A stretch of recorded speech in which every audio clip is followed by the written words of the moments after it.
Wait. Says, do you consider yourself an introvert or extrovert?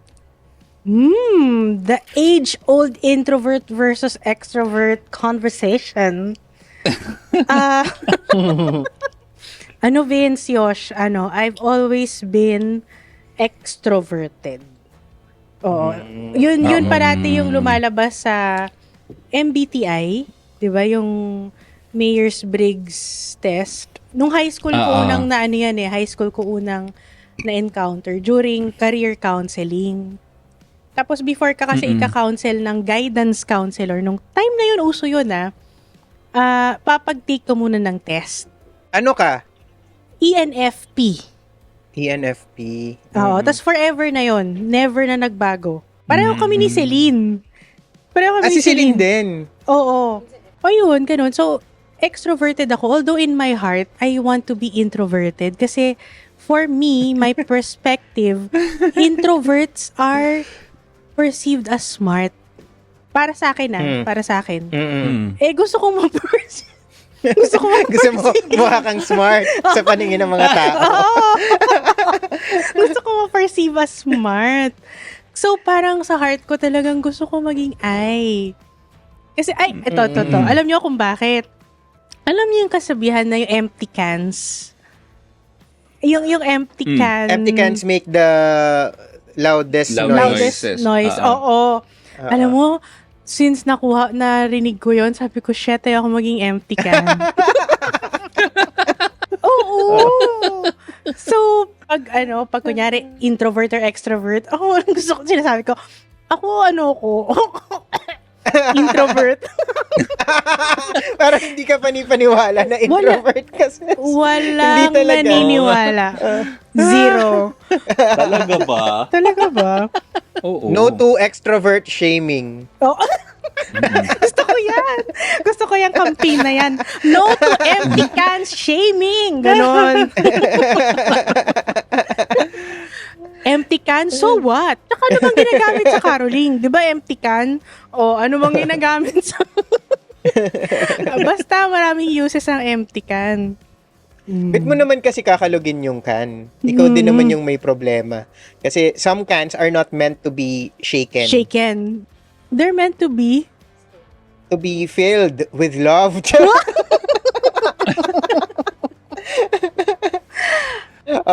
Start na tayo. Hey there, poor traveler. I'm Vince. I'm Yosh.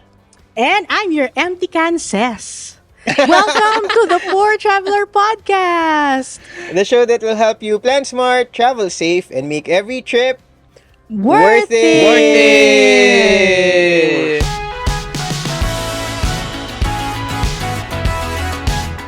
So today, we'll be talking about travel for introverts. Oy, sayo to, Ses.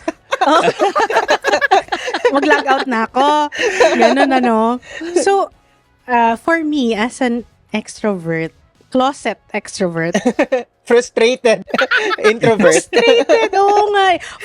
Introvert wannabe. So, actually, it's very interesting for me. Lalo na kausap ko kayo na talaga namang certified introverts. 'Di ba? Tama naman, 'di ba? Sabi niyo. Ako I would like to think na ambivert ako. Meron din 'yan. Oo, na parang depende sa situation. Generally, feeling ko introverted ako, generally. Pero merong mga pagkakataon, like kunyari kapag nasa work, most people think na hindi ako introverted kasi kapag kailangan kong mag-socialize, kaya kong mag-socialize kasi kailangan sa work. Pero in personal, diba? Kunyari, kailangan mo chokaran sa mga bosses, kailangan mong umattend ng event, kailangan mong mahipag-usap sa mga clients, ganun. Kaya ko talagang dalhin yung conversation, ganun. Pero it doesn't mean na comfortable ako doon. Kaya ko lang siya, pero I would prefer na may nafe-feel ka, Yosh, after mong gawin yun? Kasi di ba sabi mo nga, kailangan eh. Nakakapagod. Nakapagod siya. Kasi ako, dun sa test, INTJ ako parati. Okay. Minsan, one time nag-take ako, parang may once lang na lumabas na ENTJ ako. Pero laging NTJ. Maliban dun sa one time na yon, I think nung nasa Globe ako, naging ENTJ ako. Pero generally, INTJ ako. Like, immediately after kong umalis sa work, naging Corporate. INTJ ako ulit. Parang nag-switch back ako. Bumalik, Hindi ko alam kung oo. meron bang ganun. Valid ba yung ganun? Legit ba yun? I think possible. Possible siya. Oo. Oo. Kaya nga sabi, Depende sa test. tama. Diba? Kasi kaya nga sabi, kailangan mo mag-take. Ulit? Hindi naman sinabing every month, pero parang, Naubos Para- yung ano. hindi naman, Naubos pero, yung oras sa pag-take. No? good morning! Pagkagising sa umaga, nag-take, ano ba ako today? Today. I'm gonna be an INTJ today. So, Oo. Pero tama kayo, She. Tama yung sinabi mo na parang after mo umalis sa corporate world, tapos nag-business ka na, nag-take ka ng test, yung parang every phase ng life. Di ba? Pag Every nag-iba yung era. demands. Every era. Oh, perfect. Di ba? Every era, parang mag-take ka just to see if kasi di ba ang tao naman flexi. Sana. Parang ang tao naman Versa. Ba't ako natawa ng ganun? Oh, Versa. Oo. Ayun. wait lang, yun. ikaw ba, Vince? Ano ka? Introverted? Extroverted? Syempre alam ko yung sagot dito, pero para sa'yo naman galing. Eh, syempre, INTJ tayo. INTJ ka din. Oh, same Oo, pala kayo. Same kami. Hindi ko alam na ito yung topic natin, ha. Mm-mm. Pero nag-test ako parang 2 weeks ago. So, ang lumabas sa akin is INTJ-A. Yung mga INTJs daw kasi, architect sila. And Okay. sa INTJ daw, may dalawang klaseng tao. It's the assertive architects and the turbulent architects. Oh. So, may ganun na Parang pala turbulent siya. ako, no? Charot. Ang turbulent architects daw is 48% of them nahihirapan silang mag-decide. May struggle sila to decide on some things. Tapos, Kasi, oo. Kaya turbulent. Kasi nag-iba-iba. Ano ba oo, yun? mabilis silang magbago ng mga plans. Ang turbulent. Turbulent. Compared mo daw sa assertive architects na they'll try to stick to their master plan for a very long time kasi alam nilang yun yung napag-decide nila and alam nilang mag-work. Kumbaga, parang, So parang mas assertive pala ako, sis. Turbulent Parin. lang yung personality ko, pero So, ano siya? pero generally assertive. JA. Ay, ano? Dalawa yung letter niya sa hyphen. After ng hyphen. INTJ-A question mark.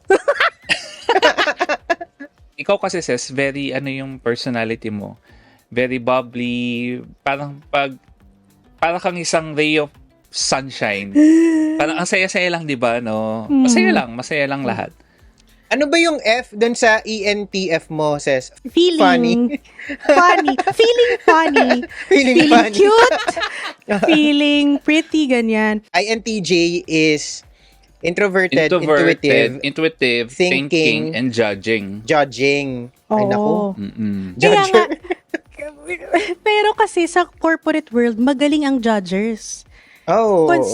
Considered na, considered na positive yan sa corporate world, sa business. Kaya ako, as an ENFP, feeling. Diba? Pero, eto, may naalala akong conversation namin ni Vince. Nung, ewan ko, Yosh, kung nasan ka nun, parang magkasama Malamang naman tulog tayo. Tulog or nagtatrabaho, nagla-laptop. Ay, hindi, alam ko na. Feeling ko yung sa Ses, sa Brashov. Okay. Nung iniwan tayong dalawa iniwan lang? natin siya. Oo. tayong dalawa. Iniwan niyo ako sa Yes. apartment. Kasi may meeting ka. May parang hinihintay ka Oo. na 3 o'clock yata yung na meeting. Tapos sabi mo, wag na ako sasama sa labas kasi mabibitin yung gala. May kunento sa akin si Vince. Tapos parang gusto ko siya i-hug nung time na yon. Pero hindi ko rin alam. Kasi parang may sinasabi siya, parang dati daw, sinasabihan ka na, ba't ang tahitahimik mo? Parang ganon. Tapos, parang sabi mo, sa mind mo lang, hindi mo bino-verbalize sa kanila, pero parang sa mind mo lang, sinasabi mo na, bakit? Masama ba maging tahimik? Parang ganun. Parang pinipilit ka ng mga tao dati na parang, uy, magsalita ka naman. Parang ganun. Mm-mm. Tapos gusto ko tang ipat sa shoulder. Kasi hindi Nang ko alam malakas. Charot. na na parang clone ng bear. Alam mo yun? Yung ganun. Parang gusto ko ipat si Vince sa shoulder kasi parang naaano ko sa mga taong ganun yung mga pinipilit.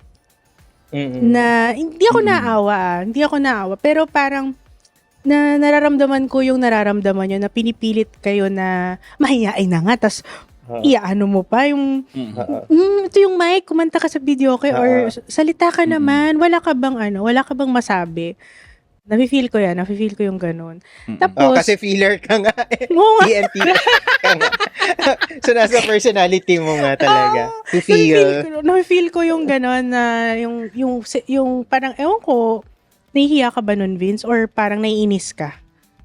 Wini-wish ko sometimes na, paano kaya maging extroverted? Parang through the years na nakilala kita, Vince, parang nandun ka na. Kaya mo na. Aww. Oo. Character development. Oo. Through the years, oo. Tapos na pinapanood ko yung mga TikTok nyo, di ba? Di ba minsan si Yosh yung lumalabas, minsan ikaw. Oh, nandun ka na.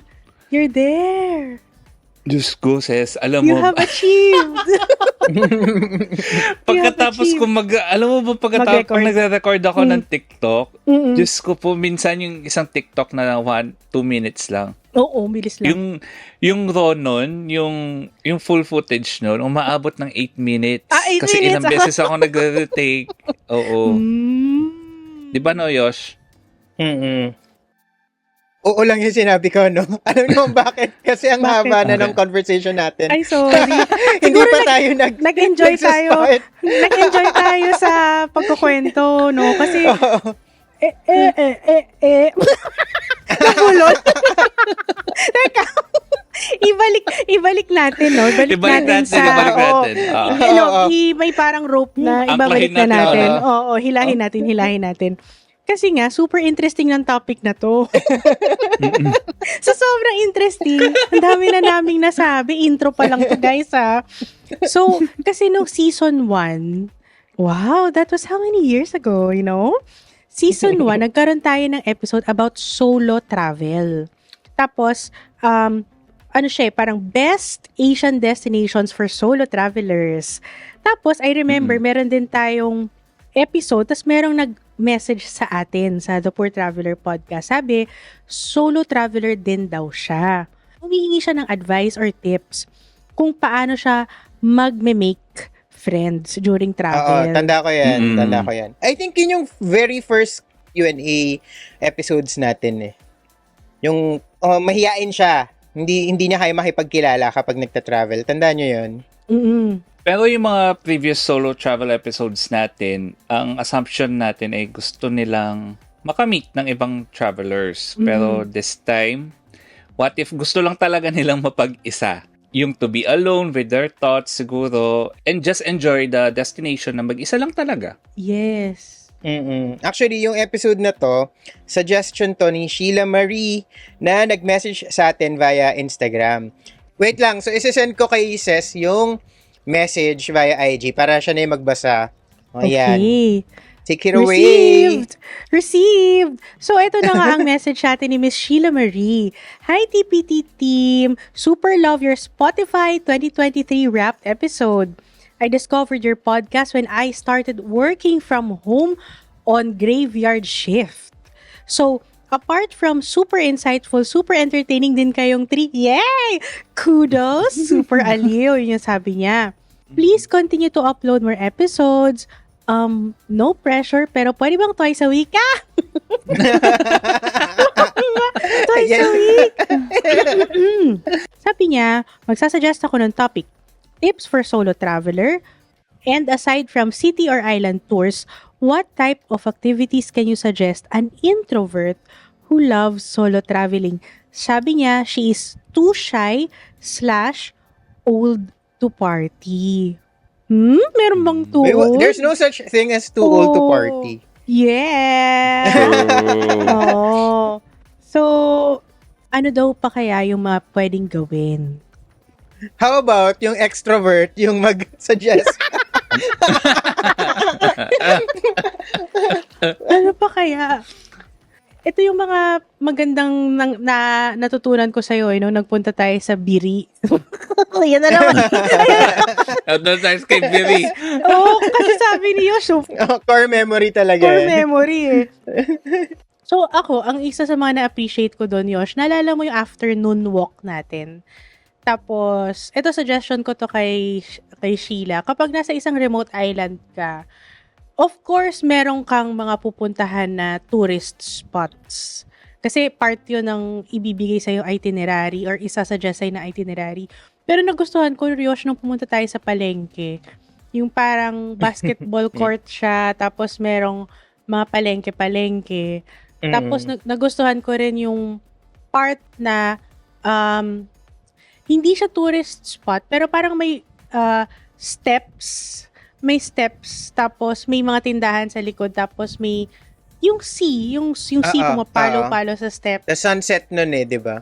Oo, tapos ito pa yung nagustuhan kong part ng walk namin ni Yosh. Habang nag-walk kami, bigla niyang sinabi sa akin na, sis, alam mo, yung mga ganitong town, yung masarap maging mayor.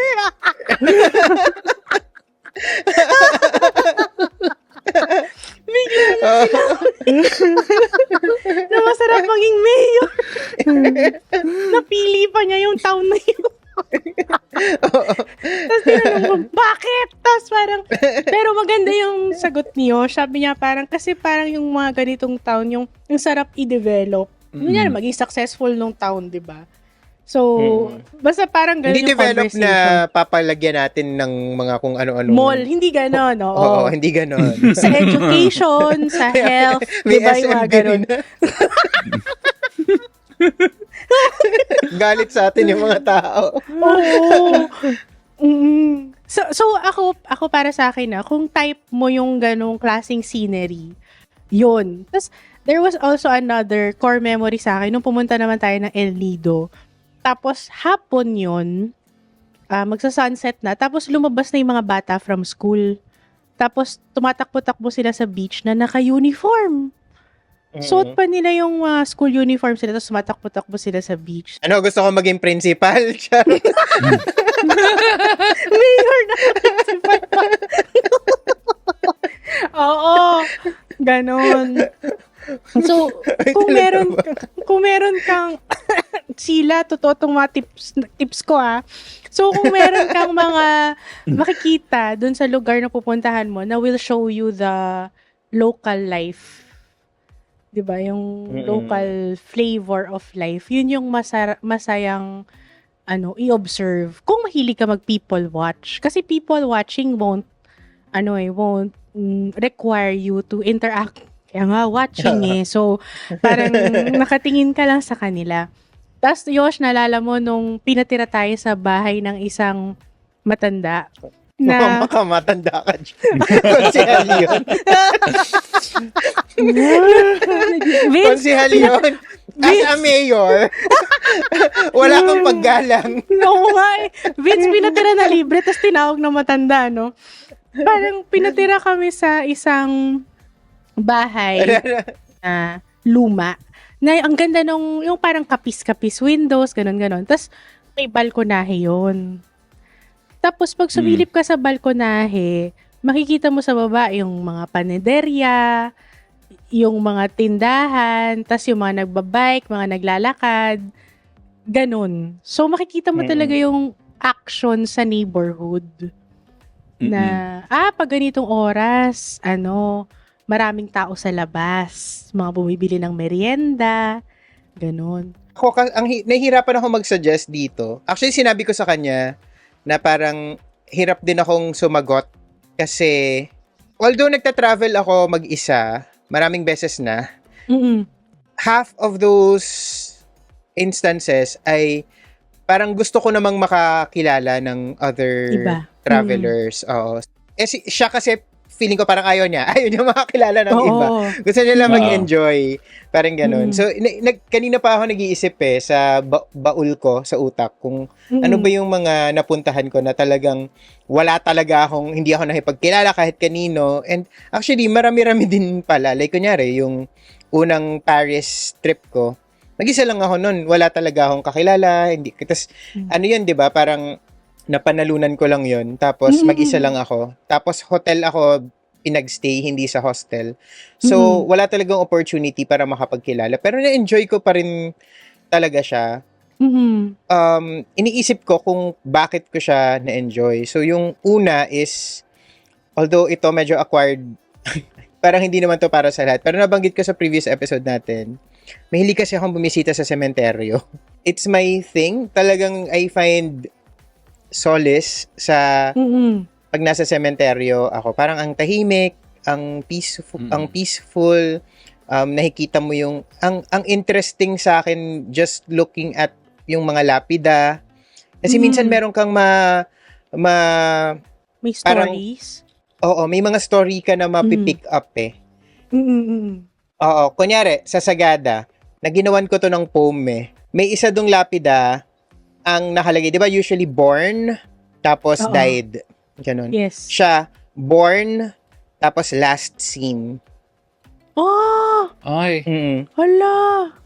So, ako parang, interesting 'yun, 'di ba? Actually kasama ko si Tonet noon. Tapos pareho kami napatigil kami sa kasi parang ang dami mong story na maiisip. May laman ba yung grave na to? Or yung mga gamit nag-give niya up na lang yung family? Kasi nawala siya, hindi siya talaga namatay. Kasi parang bakit last scene? Yung mga ganon. Oo nga. Ganon yung mga, minsan makikita mo rin yung 2 years old siya. Pag kinompute mo, mabilisan kung kailan siya namatay, kailan siya may mapapansin ka, same, namatay siya on her birthday. Yung mga ganon. Parang, napaprocess ko siya eh. Napaprocess ko yung mga nakikita ko sa sementeryo. Even nga yung, kunyari sa Paris, yung mga estatwa, parang na-absorb ko siya, nagagandahan ako. Parang ganun. So, yun yung isa, sementeryo. Siyempre, hindi naman lahat gugustuhin yung ginagawa ko.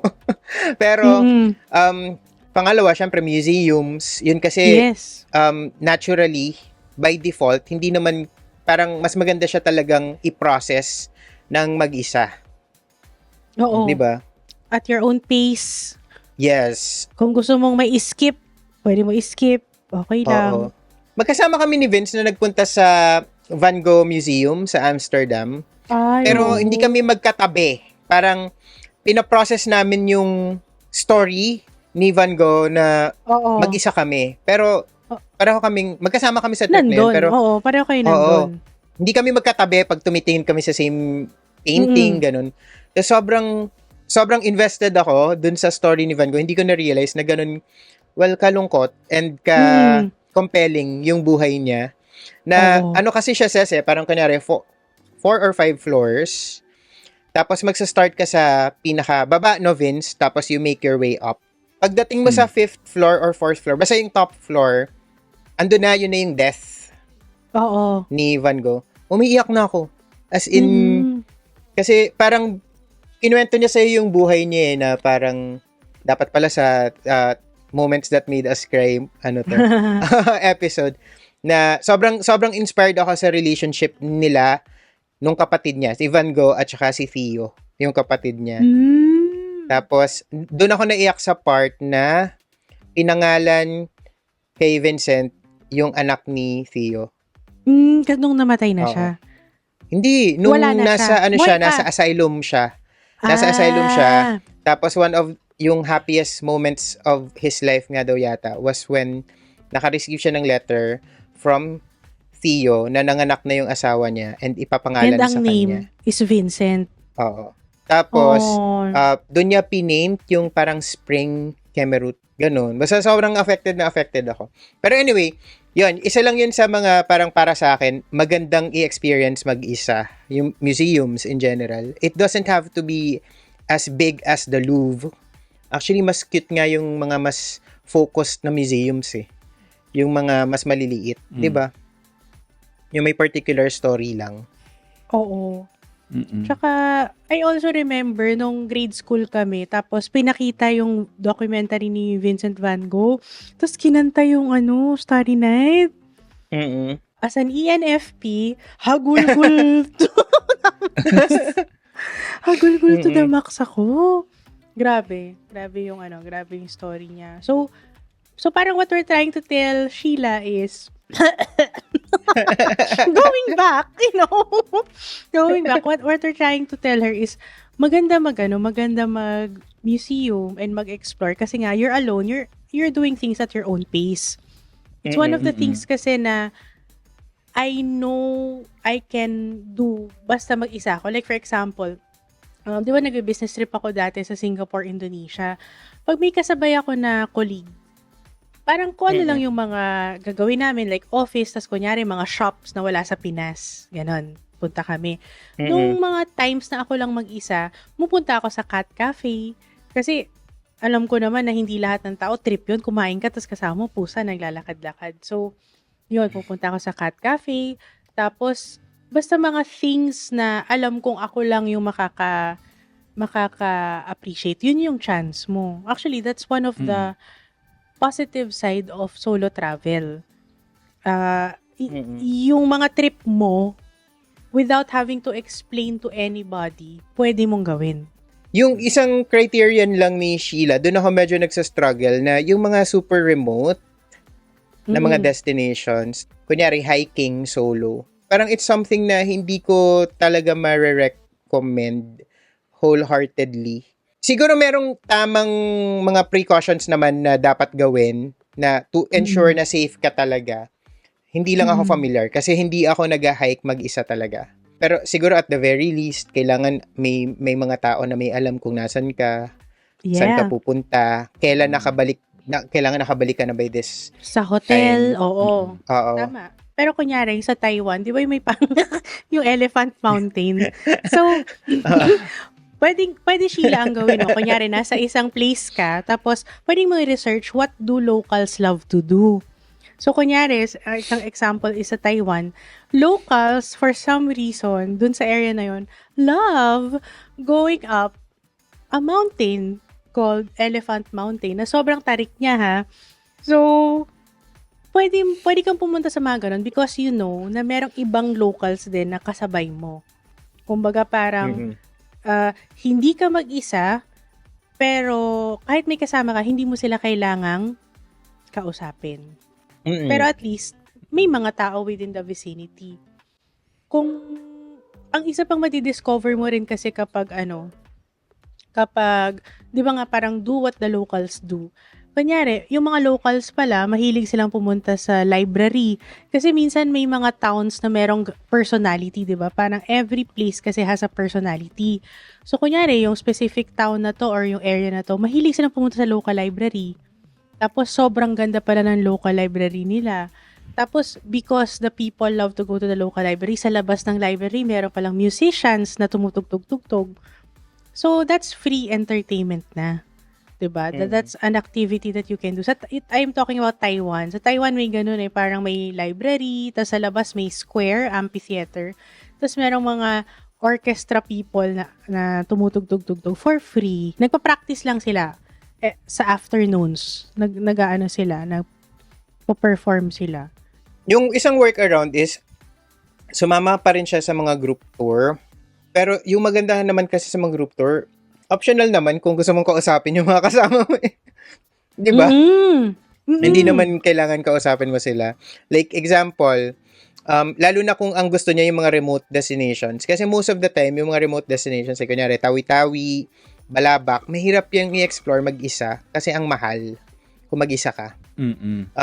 Gastos. Kasi, syempre, i-rent mo yung bangka na ikaw lang, solo mo, cargo mo yung buong expenses, lahat, 'di ba? Pero kung part ka ng group tour, may mga kahati ka. Pero kaya mo pa ring i-minimize yung interaction mo with them, 'di ba? Minsan 'di ba tayo, Vince, meron tayong nakakasama sa tour na hindi talaga siya nag-engage, parang kung lahat papunta sa left, siya pupunta rin siya sa left kasi yun yung required ng tour, pero Papahuli medyo siya. ang bilis niyang maglakad or nagpapahuli siya. May distance. Oo. Mm. Oo. Parang alam mo Tama. na, yung ganun kasi nire-respect naman namin yun na parang hindi na namin kinukulit. Parang obviously, parang baka gusto niya talaga ng time alone. And gusto niya lang na, di ba, parang may safety in numbers pa rin. Pero meron ka Good. lang certain distance na kinikip. So, yun. Kaya nahihirapan ako kasi most attraction sa Pilipinas, lalo na sa Pilipinas, yung mga remote destinations, at least na napuntahan ko, ang hirap talaga nilang i-explore mag-isa Oo. in terms of yung practicality of it. Parang, Mm-mm. mahirap. Tawi-tawi natin, Vince. Ang tatlo na nga tayo nun eh. Ang laki ng ginastos natin. Mahal. Diba? Mm. Most of my trips na solo, na in-embrace ko yung introvertedness is sa city talaga. More than yung nature. Parang, I remember, Japan, for example, marami akong solo trip sa Japan na ang saya lang maglakad-lakad sa Yes. whether Tokyo or Fukuoka na naglalakad ka lang tapos kung ano-ano na iniisip mo, paikot-ikot ka lang, wala ka namang binibili, wala kang pero Wala kang ginagastos. wala kang ginagastos, lalo na pag winter na wala pang snow, yung winter na wala pang snow or autumn, ang saya-saya lang. Like, kunyari sa Japan, ang daming mga gardens. Yung, hindi ka naman talaga Yes. mawawala dun sa loob. Pero ang laki ng garden. And Oo. may mga moments na mag-isa. Pero pag nawala ka naman dun, grabe naman. Medyo, parang, Oo. Tama kayo. Oo. Actually, I get what you're saying. Na parang, minsan may mga lugar na merong private garden. Kumbaga parang kunyari, family garden siya. kasi maya pumasok ka sa mga garden. Mga private na tao. Oo nga. Sorry. Sheila, erase mo yun sa mind mo. Huwag kang papasok sa garden ng may garden.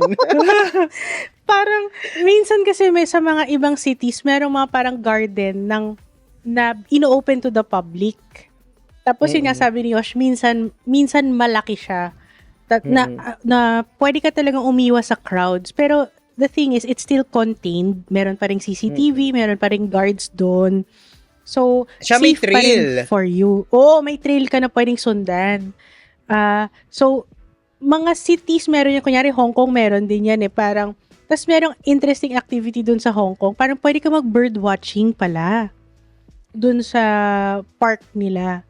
So, tapos kahit hindi, kasi kunyari ako, hindi rin ako marunong tumingin ng pangalan ng ibon. Pero yung sounds, very interesting sa akin. So, yun, isang activity yun na pwede mong explore kung type mo yun, Sheila. Bird watching or bird listening. Bird listening. Naalala ko tuloy yung kwento ni Cez sa Elephant Mountain. Kaya naka-smile ka ni. Oo. Pinipigilan ko lang. Oh, guys, balikan niyo yung season 1 namin. Episode 5 yan. Season Oo. 1, episode 5. Sheila, yun yung isa sa mga activities na masasuggest namin sa'yo, no? Punta ka sa season 1, episode 5. Yan. Pero ito, bago natin i-closing discussion, i-reiterate lang natin na ako, lagi kong sinasabi, parang try solo travel at least once in your life, di ba?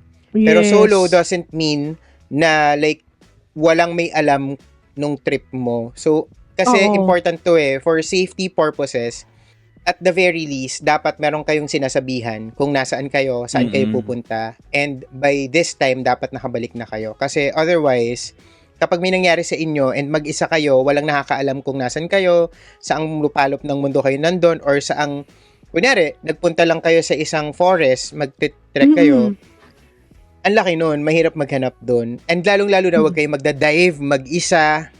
Okay na i-embrace natin yung pagiging introvert natin, tsaka yung pagiging solo traveler, pero dapat, nagtitake pa rin tayo ng precautions. Alam mo, Yosh, dapat talaga maging cautious sila pag ganyan. Kasi kung hindi, yung lapida nyo magiging last scene. Tapos hindi. Full circle. Oo, di ba? Full circle moment. Oo. Oo, di ba, Sheila? So, Okay, so if meron kayong comments or topic suggestions for our future episodes tulad ni Sheila Marie, share nyo naman sa amin sa Q&A section ng Spotify. Binabasa namin yan.